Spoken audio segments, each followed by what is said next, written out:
Cheers, Rockets fans. Welcome to The Locker Line, an exclusive podcast from the home of the Rockets. Whoa! Sports Talk 790. Rockets! The Locker Line is proudly served to you by Carbox Clutch City Lager. It is good! Oh, yeah? Red Nation, get ready. Get ready. The Locker Line starts now. Welcome aboard.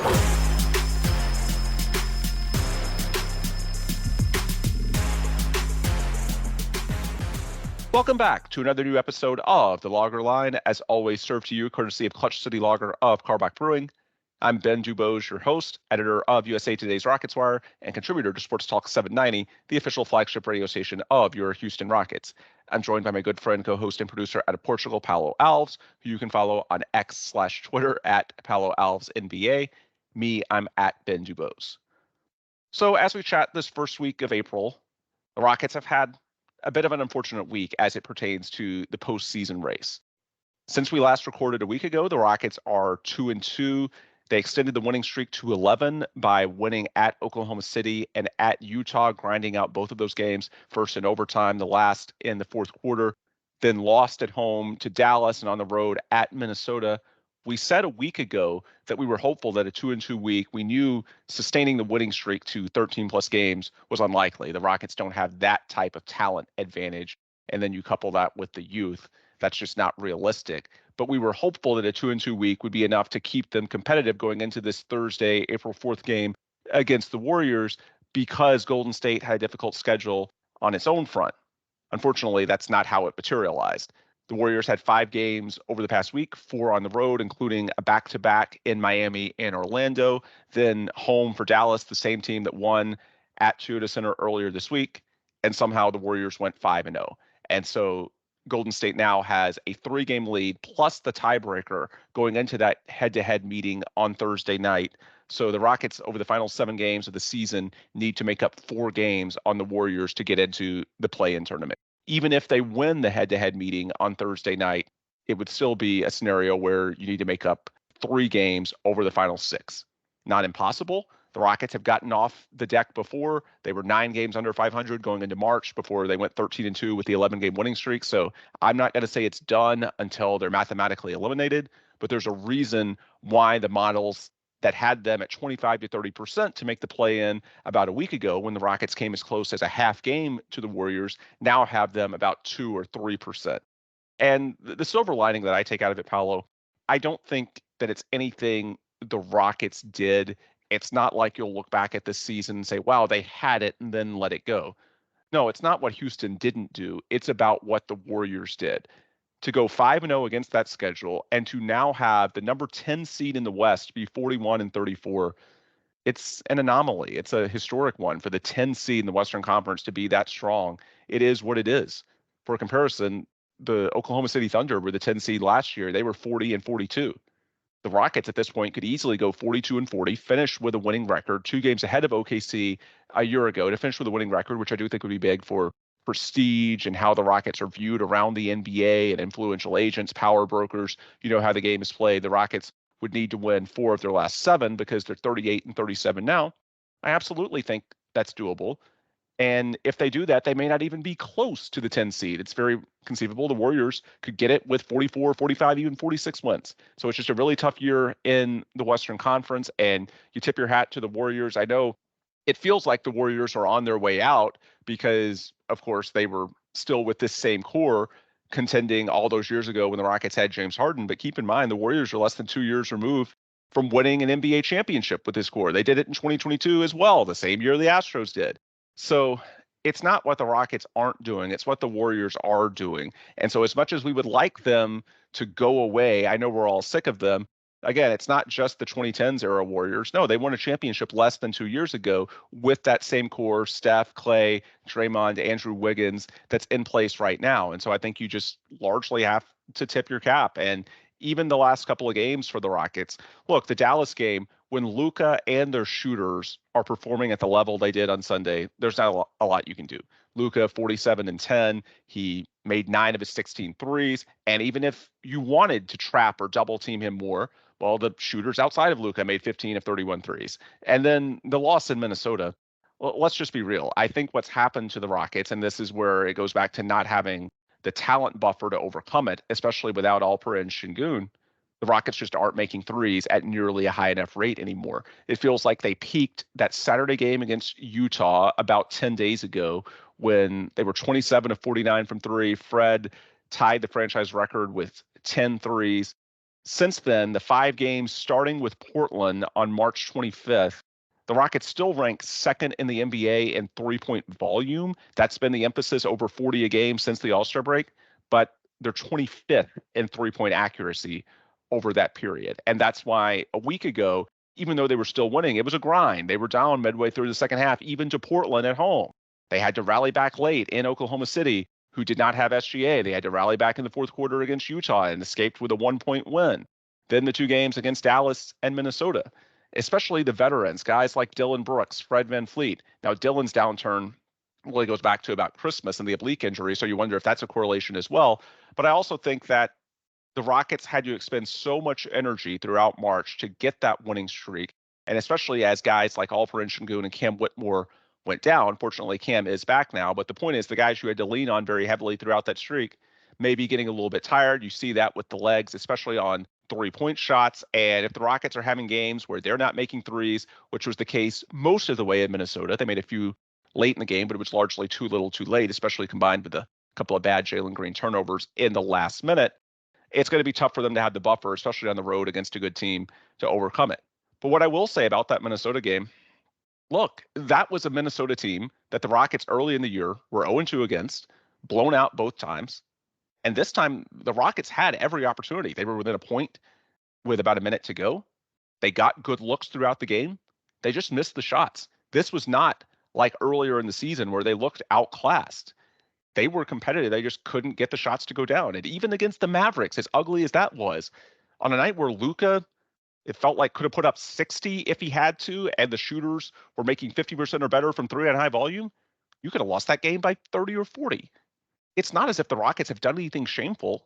There's a reason why a week ago I said if they went 2-2, I'd be pleased with it. Looking at the schedule, looking at the injury absences, it's just, unfortunately, the Warriors went 5-0, and it is what it is. Tip your cap. Now, again, I'm not saying it's over. If the Rockets can win tomorrow night, they're down 3 with 6 to go, down 3 with the tiebreaker, that is.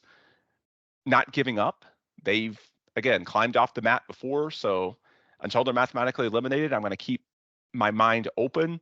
But if this is the end, then I'm sort of at peace with it, because it's not what they didn't do. It's what the Warriors did. Tip your cap. And again, as we've said a few times in recent weeks, it's not just about those 2 play-in games, maybe just one in mid-April.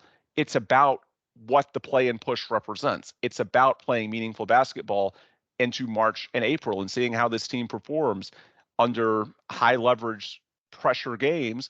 And by and large, they flourish. Last couple of games, not quite as much, but again, not like it's been terrible. And even the bad, okay, then you learn from it. And there's positives in that as well. So I'm a little sad that it looks like it probably isn't going to work out, but I'm not angry. It's still been a very successful season. I think if you finish at 500 or better in particular, then that looks great in terms of what you can do in terms of moves this off season or in the future. Paolo, that's how I'm contextualizing it. What are your thoughts going into this game on Thursday night? Yeah, I'm with you. It was always going to take the Warriors kind of giving us a chance, right? And it was more so that they didn't, rather than we squandered ours. We were never supposed to beat the Mavs. Weren't supposed to beat the Timberwolves either. Although we did catch a break against the Timberwolves where Ant didn't just completely go off. But at the same time, this is still a young team, and the same brilliance that got you the winning streak eventually was going to fall the other way when you're overly reliant on one guy, and that guy's Jalen Green. Eventually, not saying he had a bad game, he had an okay game, and eventually an okay game with where it's basically 50-50 with a minute and a half to go, or a minute to go. Eventually, it's going to fall the other way at some point. And the same guy that closed out the game against OKC couldn't do it this time and made a couple of key mistakes late in the fourth that cost you the Timberwolves game, right? At the same time, the Mavs were unconscious from three, and Luka could hit basically everything. I mean, even underhanded shots he was making against us, and then against the Warriors, it just was the complete opposite, and they managed to lose that game. So I'm with you. It's more the Warriors' merit than it is the Rockets' fault, and I'll just I find it really interesting that Adam Silver was casually watching that Warriors game last night. Right.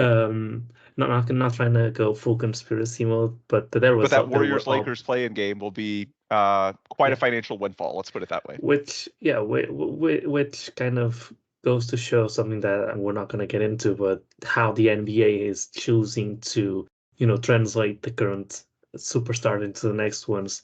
The play-in should be exactly that. If the NBA could choose, it should choose the play-in to kind of take teams that are not so well known and guys that are not such big names and kind of put them on that stage, right? It's a very low for the NBA. It's low stakes, right? The play-in for in the overall picture of the NBA is very low stakes. And for the Warriors, it doesn't really mean much. Even if they win and they get into the playoffs, which is unlikely, I would say, it doesn't mean much. For the Rockets, it would mean the world, right? For a new young team, that it would be for the long-term health of the NBA, which is clearly lacking in superstars that have the charisma to take that mantle. It makes very little sense that they would rather an immediate payday between Warriors and Lakers rather than a possible long-term payout with all of the young guys Rockets have. I mean, Jalen Green is a guy that's pretty charismatic, and his game is a lot more aesthetic than a lot of the other young guys out there as far as dunks go and threes go, and he has that type of flair. But that's besides the point. If they beat them tomorrow, they'll be in 6 games left with being down 2 games. Oh no, it's actually two. It's actually 2.5 games. It's 3 games. You'd be 2 games down in the standings, but it's effectively 3 because of the tiebreaker. Yeah, exactly. So I guess they should just have a chip on their shoulder because of what Draymond Green's been saying. I mean, yeah, I guess. But other than that, there is a Warriors-Lakers game still left, so it's unlikely, but it's still in the realm of possible. If they lose and you're down 5 with 6 games, at that point it's over. Yeah, and you have to. I mean, the Lakers are. There's some a kind of not unlikely, but I mean, probably unlikely, but the scenario that could still pan out is the Lakers catching up with the Suns or the Kings and avoiding the lower bracket type of playing game against the Warriors. So they'll be incentivized to to win that game. But yeah, I mean, as far as the season goes, my new goal is get to 40 wins. I think 40 wins is above the expectations of basically everybody. They've already cleared what the Vegas line was. So I guess the new fictitious goal for me would be 40 wins. I think they should be able to get it.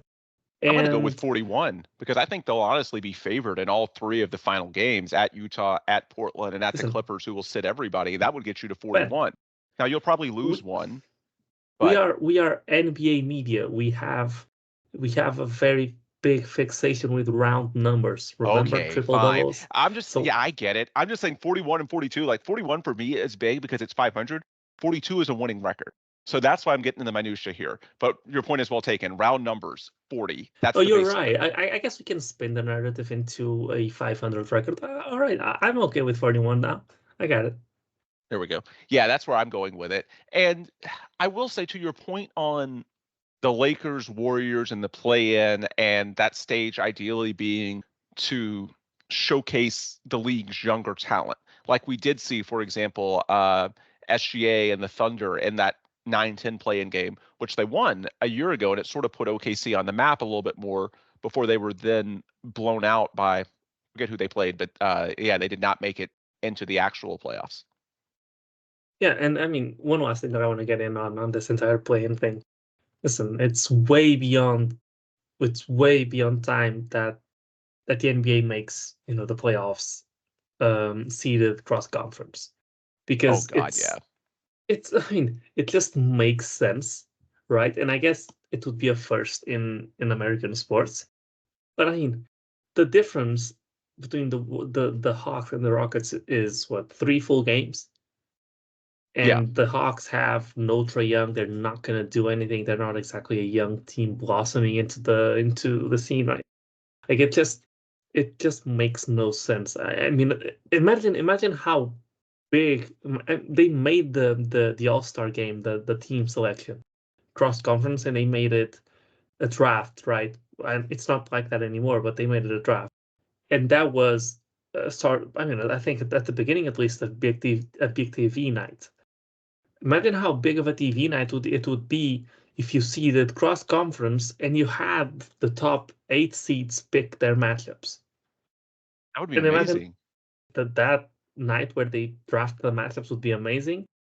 And imagine the storylines that you could build, because all of a sudden the other guys picked you. They thought you were the weakest link among the remaining teams. Imagine the storylines that you couldn't build off of that, the new rivalries that you couldn't build off of that.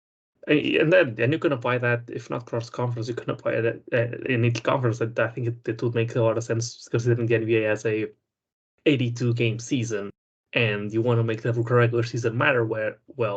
This entire the Clippers may not play their starters because they don't really care, or they may tank on purpose a game or two so they get a better matchup.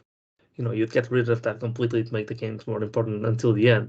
But yeah, that's just something I wanted to get off my chest because it really doesn't make any sense. And since the very beginning where I started watching the NBA, it never really made sense. So just wanted to put that out there. Well, to your earlier point on the play-in as a showcase for younger teams potentially, which I agree, ideally that's what it would be for the league to take advantage of. I think the fact that the Lakers and Warriors are currently tracking to be one of those games is sort of a byproduct of the parity in the current league, in that if your team is built around older superstars who can't go pedal to the metal for 82 games, then in an NBA where there's so many good teams, that's going to put you in the mid 40s simply because you're not able to take the regular season seriously enough with your key players if you're built around guys like Steph, Draymond, Clay, LeBron, Anthony Davis, and so on, to rack up wins over 82 games. You can do enough to get in, you can do the minimum, but you have to keep an eye on the bigger picture when you're trying to load manage guys at that age with that much mileage. And so I think this whole landscape where the Rockets can have a winning record and still be 11th in the West, that's also what's forced teams like the Lakers and Warriors that otherwise would be securely in the playoffs to a bit lower, because there are so many good teams. And as far as what that means for the Rockets moving forward, because to me, this season is a little bit less interesting because it is what it is. We pretty much 97% know how this season's going to end up for the Rockets. In terms of the future, so there's a glass half empty and a glass half full way to look at it. The glass half empty, and I've looked at it through this lens a little bit in recent days, we know the phenomenal jump the Rockets made this year from 20 to 22 wins the last couple of years to 40 to 42 this year. To go up basically 20 games in a year is phenomenal. But in a way, it's sort of the low-hanging fruit, in that there's always going to be a few tanking teams, a few really bad teams. And if you beat up on them, you steal a few other wins throughout your 82-game schedule, you can get competitive. You can get in the range of 500. And I think a lot of people are going to look at the Rockets making this huge jump, largely on the back of their young guys, although the veterans, Fred and Dillon, played a role as well, and say, wow, the Rockets got from 22 to 42. Why can't they get from 42 to 50? I don't think anyone's saying that the Rockets are necessarily going to do what the Thunder did, going from 40 last year to 55 to 60 this year, because there's no SGA, a clear top 5, top 10 player. But some people are going to superficially look at it and say, well, if the Rockets got to 40 to 42 wins this year, why can't they get to upper 40s to near 50 next year? Because these young guys are going to get better. It's possible, but the glass half empty way to look at it is there's so many good teams, there's so much parity, that the jump they made from last year to this year was sort of the low-hanging fruit. Now moving forward, who do they jump? Because it's not like anyone clearly is going to pivot to tanking or drop off. I guess there's some older teams. You never know what happens with the Lakers and LeBron. Does he ever regress or retire? What happens with the Suns and KD if they go out sad? What happens with the Clippers, who have some aging stars? And there's been some speculation about what Paul George might do as a free agent. There's possibilities, but by and large, there doesn't seem to be any of those 10 teams ahead of you in the West that is poised for an immediate drop-off. And so whereas in a normal circumstance, you'd say, wow, the Rockets made this big jump largely on the back of young players, and they still have this young core. Just run it back, and you're going to continue to get better. There's no guarantee of that in a landscape where there are so many good teams. However, the glass half full way to look at it, there's a lot of good teams.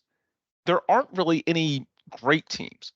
Well, actually, one caveat before I get to that, I do want to note that the 2025 and 2026 draft pools are supposed to be substantially better than 2024. So who knows? Maybe there's a team or two that decides to tank. Maybe it's not in the offseason. Maybe it's they pivot midway through next season and sell off at the deadline. But maybe somebody drops off because the next couple of drafts are really strong. Thankfully, the Rockets don't even have to worry about that because they have assets, unprotected ones, owed to them from Brooklyn. So even if the Rockets want to aggressively pursue winning themselves, which they are, and of course they would otherwise lose their pick to Oklahoma City, so you might as well.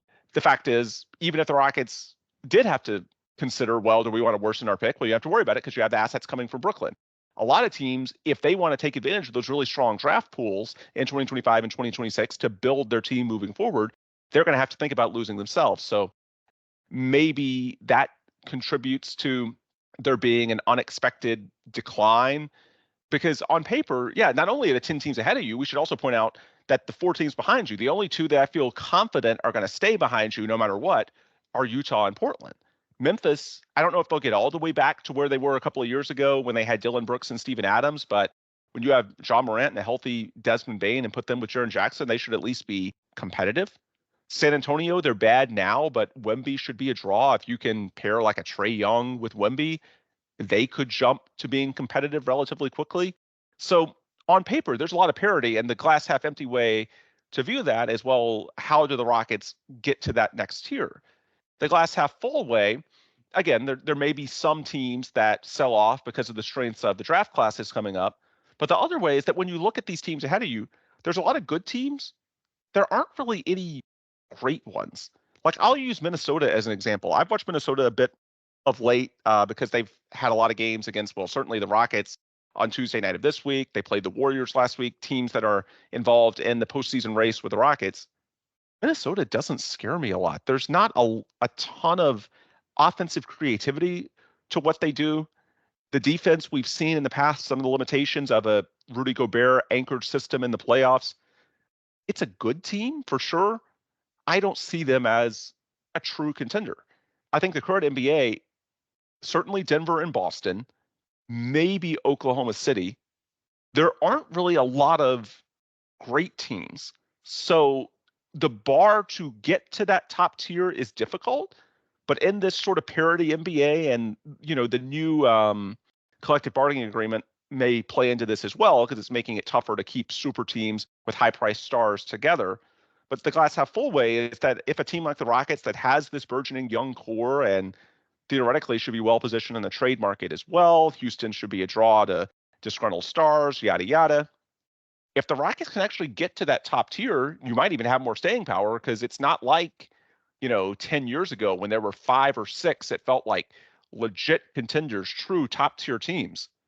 There's a lot of good teams in the league right now, and certainly in the West, but there's not a lot of great ones. So it's a challenge in that there's more uncertainty, and in that I can't tell you that just by running it back, the Rockets are clearly going to get better. Even if they get Tari Eason and Alperen Şengün healthy and more development from the young guys, yada, yada, nothing is guaranteed. But I also think there's an opportunity in that there's not really any great teams either, other than probably Denver in the West. And so if you get the right mix, that's the obvious caveat, but can also come together a little bit more quickly than I think people think as well. So to me, it's sort of like more volatility is the way I would look at it. And it's easy to look at that from a negative lens because of the strength right now and the fact that you may have a winning record and still not even be close to the 10 seed. But the upside is that if you can get the right mix and if it really starts taking off, then you might can get to that top tier even more quickly than you think. Does that make sense? Yes, I think it does, but I think the most important thing, right? I do agree with most of the points as you said. I think Denver is Golden State Warriors level. Agree. Maybe not Yeah. prime, but level. I think they're I think they just take games off sometimes, and that's why their record isn't that insane. And Jamal Murray, has been getting hurt. Michael Porter Jr. is obviously not the king of availability, Yeah, but but what I I mean, to think, use that Warriors analogy, like the mid 2010s, which I think will yeah, resonate for a lot of our audience, like the Warriors were the Warriors, or they were just coming on the scene, but you had the Rockets with Harden, you had the Spurs at the end of the Duncan years, then LaMarcus Aldridge to pair with Kawhi Leonard. You had Oklahoma City before KD left. While not the Warriors, there were a number of really, really good teams. After Denver, I don't really feel like those other West teams are to that level. And so that's the opportunity if you can get it right. That's a big if, but that's what I mean. I don't feel nearly as strongly about those teams in like the 2, 3, 4 range.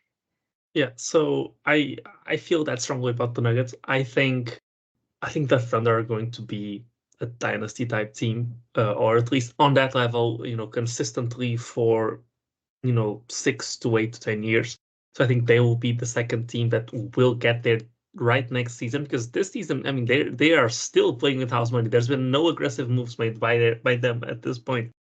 I still wonder Uh, about OKC as a draw, but yeah, if Jalen Williams hits, then they may not need to be a draw. Well, if Jalen Williams hits at like an all-star level, let me be clear, he's definitely going to hit relative to his draft slot. But yeah, like the one question for me with OKC has always been, can they be the draw on the trade market to get that true top tier piece that can be difficult to get if you're a small market? But if you've already got SGA yeah, unexpectedly turning into I an think MVP with candidate, and then Jalen is an all-star as well, then it may not even be necessary. I think with the lack of, as you said, true top teams, I think when player movement comes about, I think that, with the Lakers being on the downswing at this point, they'll need to rebuild here in a few years. And then, I mean, the Clippers are even worse to me than the Lakers, because they will have to rebuild probably sooner, because AD is younger than any of the guys the Clippers have. I think there won't be that big market type thing. I think the Thunder will be a prime candidate, especially because not only do they have a lot of talent, they have talent that is switchable across positions. If they need a point guard, Shea can play the two. If they need a center, Chad can probably play the four. If they need the four, Chad can play the five. Jalen Williams can play 1 through 3. He can even play the four at times. So they can get basically anyone at any position. But regardless, I'm agreeing with you in the sense that my view is as surprised to nobody is the glass half full. I think the Nuggets will be that caliber of team. I think the Thunder will be that caliber of team going forward. I actually buy the Wolves if they traded Towns. I think Anthony Edwards is going to keep rising into superstardom even more so than he has right now. I think Gobert's the great center to have to pair up with a guard-centric team, and I think Cat this year has proven that he can win. If I were the Timberwolves, and I'm a bit of an extremist, as everybody knows, I would look at trading Cat right now, because I think his value is the highest it will ever be. And so if they can get someone that fits a little better. So I think those are the three teams moving forward. I don't buy the Clippers being around for much longer. I don't buy the Mavs being around for much longer. I know that Luka's young and they've made some really good moves, but you can only get so far with a team like that, and you'll be highly reliant on, as we saw with the James Harden Rockets. Kyrie is not reliable. They don't have the assets to go get another star, so they'll be reliable on how. And the young players that they do have, they're not star potential young players. They are, really good role player type of young players. So I think the Mavs will probably be the fourth team, as they'll be consistently good, but not a buzzsaw. Pelicans, I don't buy. I don't buy this year, and they'll have to make tough decisions with Herb Jones, who is already extended, and Trey Murphy now.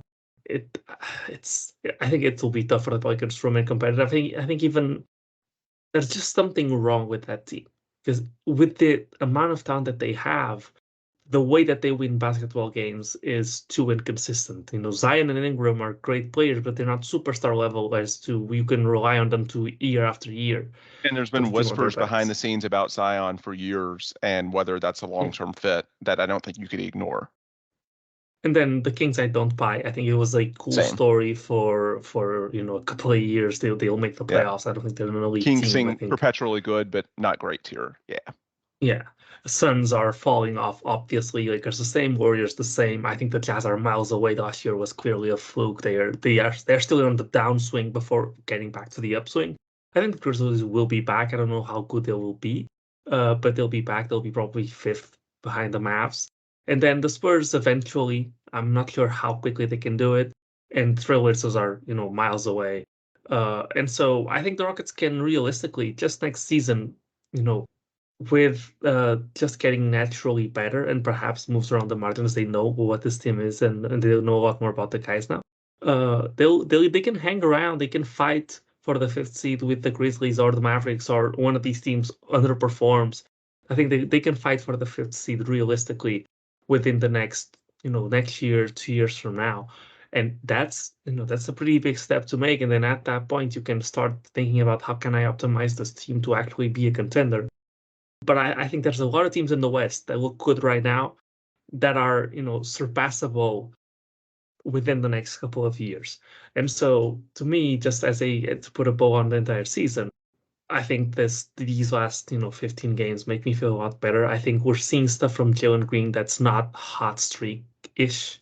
I think there's true development there. I think he's putting things together. I've seen him be what I would classify, and this is the hot take, but I would classify him as right now among active players. I think he's been playing the second best defense on the team. I think Jabari's way too inconsistent. I think Dillon's been slacking. I think Fred's clearly tired.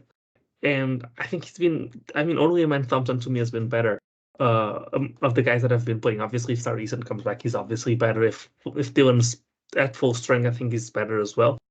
But I think Jalen's been that good defensively. I think he's made leaps and he's made leaps as a playmaker.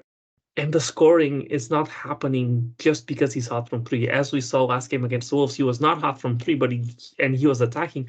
We made the point earlier, in the season on this pod that he really struggles against rim protectors. Well, he was 9 for 11 against the Timberwolves, against the best rim protector in the league.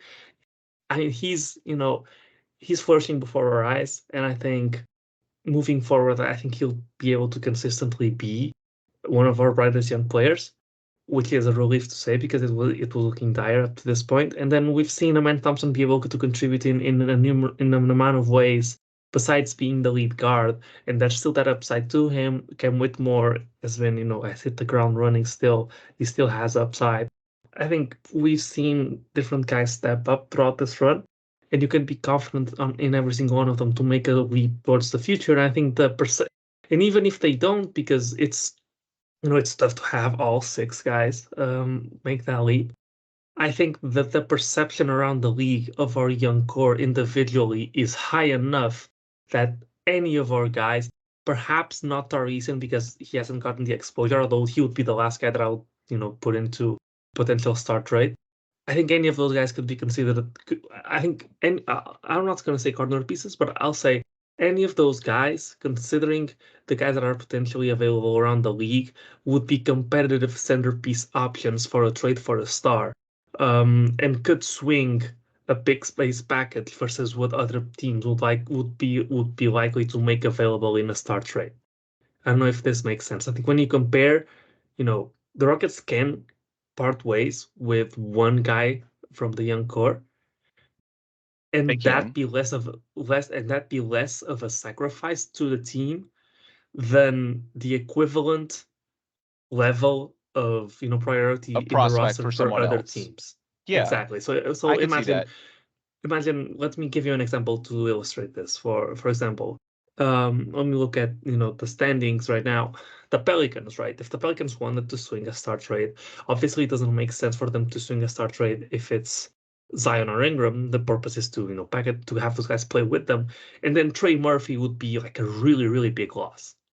The Thunder, right? The Thunder have Shea, Chet, and Jalen Williams, none of which they're going to trade for a star, right? Those guys are untouchable.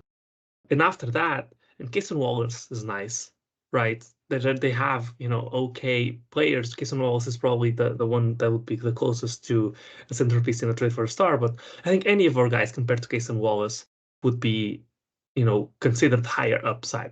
So what I'm saying is we have so many young guys at a similar level that aren't untouchable for us, that we could afford to part ways with, that the medium level is so high that we'd probably have the best cornerstone in a start trade around the league, unless some team's willing to part ways with a guy that can contribute to winning right now, and that's really, really good right now. I know that was kind of convoluted and hard to explain, but that makes me more confident moving forward as well. I'll say, just not to be completely 100% positive, I'll say the one thing that has made me a little bit, the one guy that I've been lower on is Dillon Brooks, who is casually the guy that has the longest contract as well, but he has not been as good. And if the Rockets are able to move him, if a team gets hung up on his current percentages, if they don't get a lot worse, and the reputation that I think his reputation took a massive jump early this season, it might be smart for the Rockets to make a move with him. But I mean, win total wise, development wise, I think and chemistry wise, I think the season has been a resounding success, and I can't wait to see what they do this offseason with the Brooklyn, because they'll be forced to make something with that pick. Although I think they may consider just not doing anything else as far as the core goes. To your point on trade packages, one huge advantage the Rockets have beyond the depth of their core six and the fact that you can part with someone without disrupting your formula nearly to the extent that a comparable player would take in another team scenario. A big advantage for the Rockets is that the picks from Brooklyn would be unaffected by that other team sending a really good player to the Rockets. In most cases, you're sending a really good player to the team. Well, any pick you would be getting from that team, you're inherently making it worse. This is an exception to the rule. And not only is it an exception to the rule, because there are a few other situations around the league where one team owns a different team's future drafts as part of a superstar trade.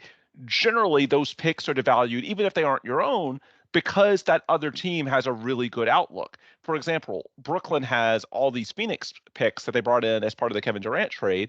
Well, no one's really going to be that excited about the Phoenix picks as long as they have Devin Booker and Kevin Durant under contract. So even if theoretically like Brooklyn could offer something and say, hey, even if you're making us better, then it's not our picks, well, then the Phoenix angle is still a factor, as opposed to the Rockets. Not only would a team shipping a star to the Rockets not impact the value of the draft assets they're getting from Brooklyn.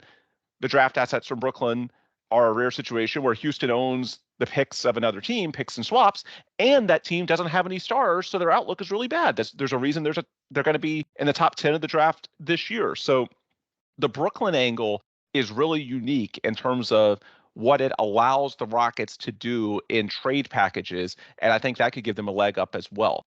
The concern I have from the Rockets angle, and you illustrated it already, is with Dillon Brooks. Because the Rockets, from an asset perspective, can make a lot of tempting offers. Some should a top-tier player shake loose. What's sort of complicated is the financial aspect. Because we talk about a lot of guys being salary filler on the current roster. Jock Landale, Steven Adams, Jeff Green, these expirings, this year-to-year optionality, but these are generally guys in like the $8 to $12 million a year range.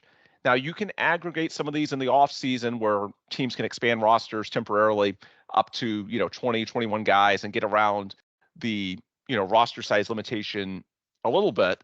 But by and large, it's tough to stack like 6, 7 guys to make the math work when you're trying to match salaries. If you're trading for a true max player or something close to it, a guy that's making $40-50 million a year. If you need to match a larger salary, there's only 2 guys, as the team is currently constructed, that can really eat up a big chunk of space. That's Fred VanVleet, who's in the low 40s, and Dillon Brooks, who is in the low 20s. Now, Fred VanVleet is an expiring, would absolutely be viewed as a positive asset, and he could match salaries with nearly anybody. He's basically at the max. But he's also really important to you as a basketball team. And I think in most of these scenarios, the Rockets would want to keep Fred for so many reasons. He's a good shooter. He's a fantastic leader. I don't think Amen is nearly ready to be a point guard yet. And if you're going to make an aggressive trade to try and win now, as soon as next season at a very high level, then I don't think you want to subtract Fred from your formula. So at that point, in terms of salaries of substance beyond the $8 to $12 million tier, the only one left is Dillon Brooks. So I think it's very important to the Rockets that Dillon be viewed at least as a neutral value. I hope he still is. I am concerned because he had a fantastic start to the year. We've covered this before. He was shooting almost 41% from threes until he had the oblique injury right after Christmas. And he was a positive plus minus guy. In the nearly 40 games since he's come back from the oblique injury in mid-January, he's shooting below 32% on threes. Defense has slipped. He's a negative plus minus guy. Not saying it's terrible. I know the Rockets love him in the locker room. He's a great toughness guy, leader, culture, all that stuff has value. But as you look forward, and the Rockets, this year, rebuilding the culture was a big aspect of what Ime Udoka was trying to do. And so Dillon played a very large role in that. In future years, it's not just about intangibles. It's going to be about maximizing margins on the court. And some of the negatives to Dillon, the inconsistent jump shot, the occasional issues with shot selection, the boneheaded turnovers and fouls that he tends to rack up in bunches, the inconsistent play, that can take a larger toll, especially when you have younger wings that are already there, guys like Amen Thompson and Tari Eason, that can do many of the same things as cheaper in-house replacements. And they also have younger legs that may give them more range and versatility defensively already than what Dillon now in his late 20s has. So for a number of reasons, I think you need Dillon financially in trades, ideally to at least be neutral to where it's not a burden for the team taking him on at, basically $21 million a year for the next 3 years. And then in terms of just the way the roster is currently constructed, if you were going to subtract from your current team to bring in someone else, to me, Dillon is the obvious candidate because you could easily replace a lot of what he gives you in the current team construct simply from expanding roles from within for guys like Amen Thompson and Tari Eason in particular, maybe a little bit Cam Whitmore, although his game obviously tilted a bit more towards the offense. And I think also with Amen and Tari coming on, maybe you could argue that Dillon's role should be more tilted towards a shooter anyway. I mean, in an ideal world, I think what you'd be able to do is upgrade Dillon to Mikal Bridges, take a little bit of a hit in terms of defense and physicality, but you get an obvious upgrade in terms of offensive potential, shooting, floor spacing. The incentive to Brooklyn would be you're sending them some of their own draft capital back as well, but time will tell as to whether Brooklyn is actually willing to engage with the Rockets on that type of deal. To this point, they have not. That is largely speculative, and so I want to shelve that until more of an off-season discussion when we hear what teams around the league may do. Does Brooklyn have a change of heart and look at finally tearing it down, or does anyone else potentially come on the market? I think there's fascinating discussions to be had, but if we do this before the season is up, it's going to be way too speculative. In terms of the remainder of this season and looking towards training camp in the late summer, early fall, I'm interested to see if the Rockets don't make any big moves, what they do with Dillon internally, because his role is interesting.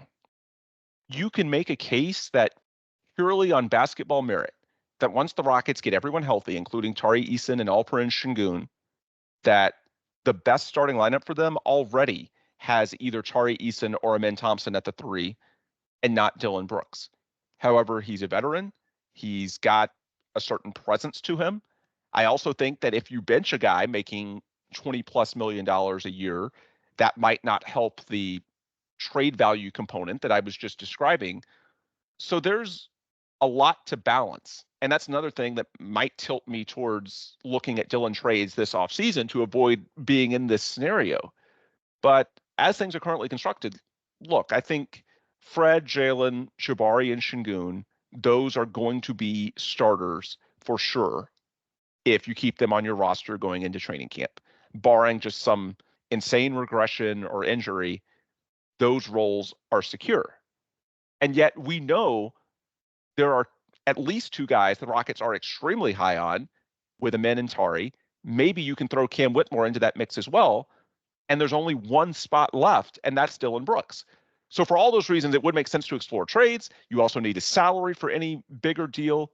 But honestly, that's the easy scenario. If something big comes along and you can use Dillon as part of a package for a clear upgrade, as part of even a star trade, and hopefully he's viewed positively around the league, of course you do it. That's the easy discussion to have.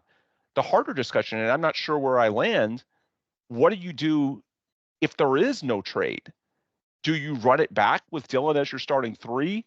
Do you start Amen or Tari and deal with any consequences to Dillon's ego, the leadership structure, trade value? what do you think, Paolo, as far as the scenarios of staying the course?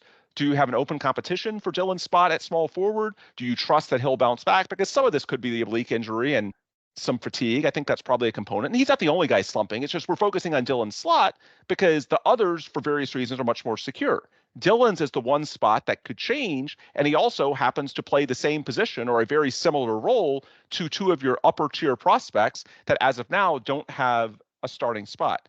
So how would you approach this if the Rockets stay the course with Dillon's role as they get closer to training camp in late summer, early fall? I think my default answer would be, even though I agree that Amen or Tari, mainly Tari, is going to be just straight up better from the get-go, I think I would still go with Dillon and make the other guys earn the spot. Or have yeah. I'm just saying, Dillon but would have, you have an open competition? I mean, define open competition, right? I would 100% start Dillon Brooks the first game of the season, and then I would change it based on performance. Okay. I'm guessing open competition means I'll just through training camp see who's playing the best and play them. I think if you want to bench a guy like Dillon with pedigree that he has, I think you have to wait until he messes up or someone's playing really, really well so you can justify it. Yeah. I'm trying guess to check if in Memphis he ever played off the bench, and yeah, he hasn't played off the bench no, basically at any not point in since his career. 2019. So 2019, 1 year off the bench when he only played 18 games. So yeah, I'm guessing that was so post-injury. Yeah, the way I exactly. would do it, and I'm largely in agreement with you, it would have to be an overwhelming edge for Amen or Tari, in that if it's at all close, then the tiebreaker would be Dillon's veteran status, the contractual angles. I know people will recoil when they say, oh, you're making a decision in part based on the contract. Well, it's not irrelevant. That is something, at least to a small extent, you have to consider based on the political angles, everything that goes with it. If it's close, I would break the tie with Dillon and at least until next year's trade deadline, see if you can use his salary to help you with some other upgrade that you make, and then that you have Amen and Tari in your back pocket, and you can always expand those roles later. So I guess that's the way I would do it. It sounds like you're sort of in alignment in that if there's a clear advantage, then do it immediately. But if it's at all close, then roll with Dillon and just buy more time.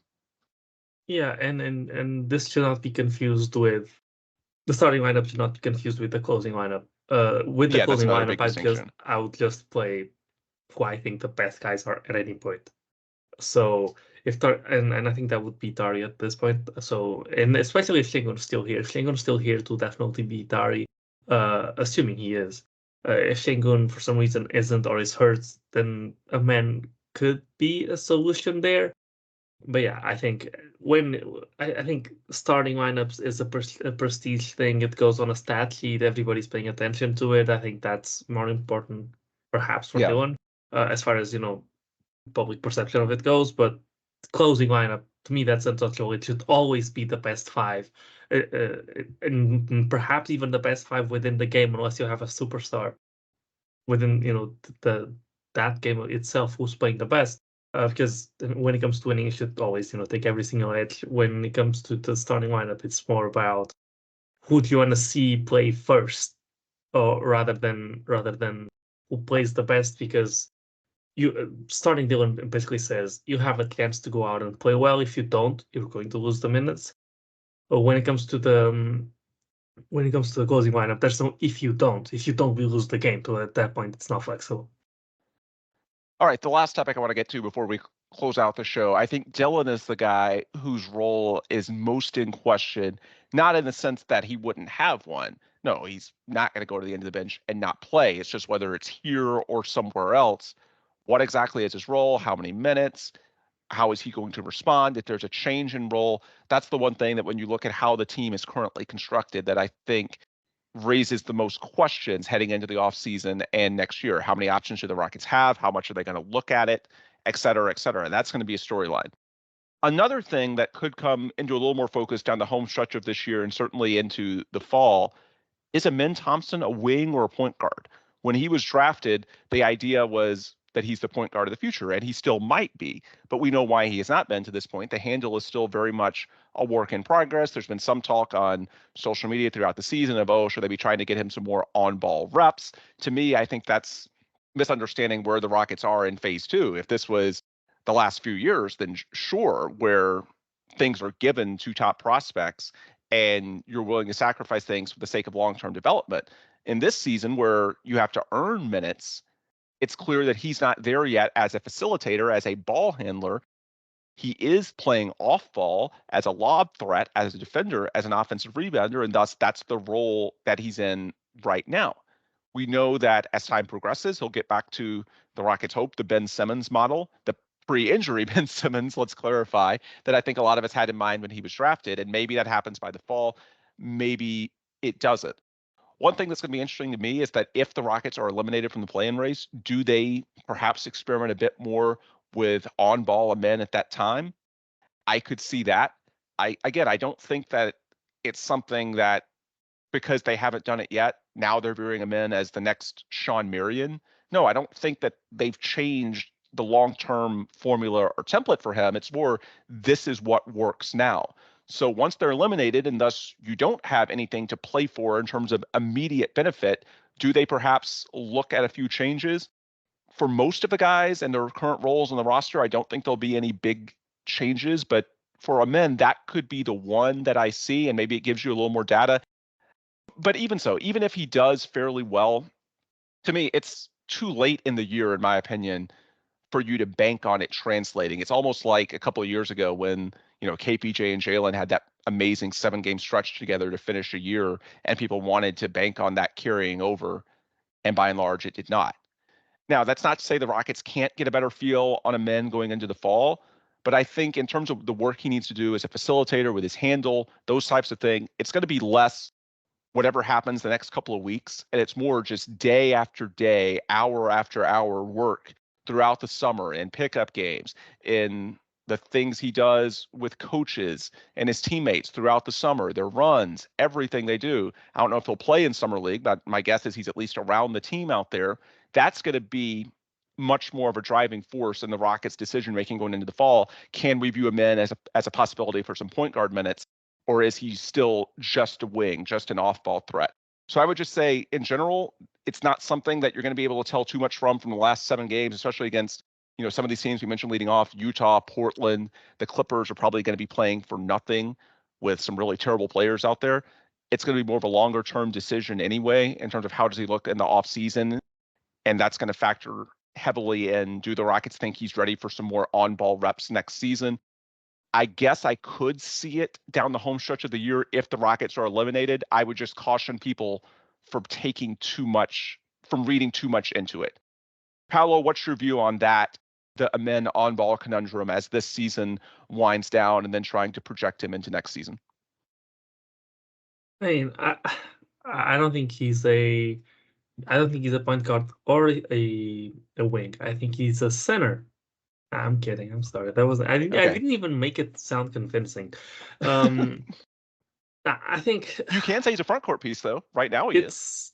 I mean, yeah, but it's purely depending on the rest of what the rest of the team looks like. If the rest of the team has an arm spacing big, then he's probably a point guard. If the team does not have a floor space, I mean, I don't know. Honestly, where I was going with that is actually not what I think, so I'm going to take that back. But I think it will be dependent on not the shooting but the handle. If the handle's good enough, I think it'll be a point guard. If the handle's not good enough, then I think it'll be a wing.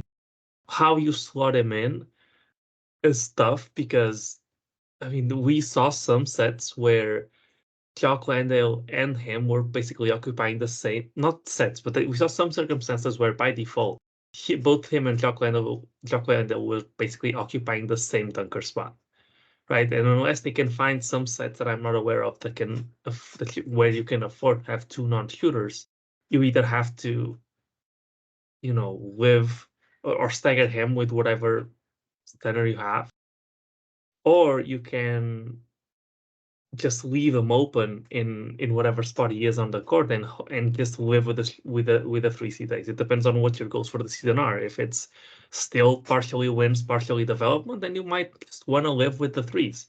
If that may not go in. If the goal is to win games, then maybe you give him a shot, and if it doesn't work, you have him work further on his threes and hope that eventually you can make that work. Just not to oversimplify it, because obviously he can still contribute defensively, and obviously he can still contribute without being able to shoot attacking closeouts, but that gets a lot tougher if guys aren't respecting you enough to give you enough space to attack whatever. If there's no closeout, you can attack the closeout.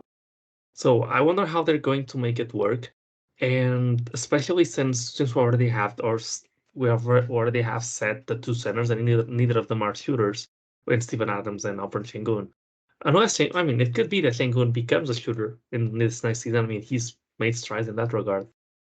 Well, But that was my it's larger point. Like, so many of these things that fans want answers to, like a men in the handle, Shingun in the shot is another. That's going to be much more about the work they do in the summer, day after day, than it is anything that could happen over, a few games to end a season. I just feel like a lot of this emphasis is misguided. Everybody wants to see something. They want a data point.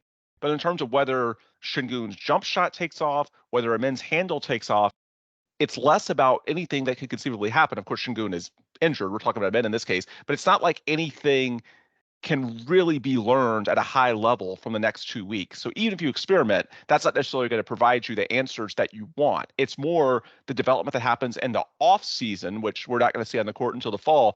That's going to answer that question much more realistically than whatever we can find out the next 7 games. That's not to say that they won't experiment. That's not to say that there's no reason to watch.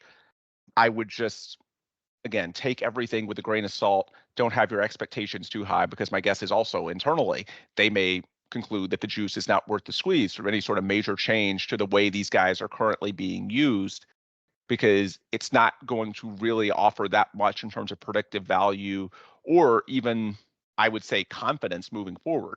Doing this in a random game against largely G Leaguers, it's not going to give Amen Thompson what he needs to then translate it into the fall. That's going to come from consistently doing it day after day in the off season against top shelf talent. And I hope he does that. He can do that. But that's going to be something that's, again, less determined by how they play out the string after they're most likely eliminated in the coming days. And it's going to be much more about what happens in the gym over the weeks and months ahead. All right, I think we covered enough ground for today, so I'll bring everything to a close here.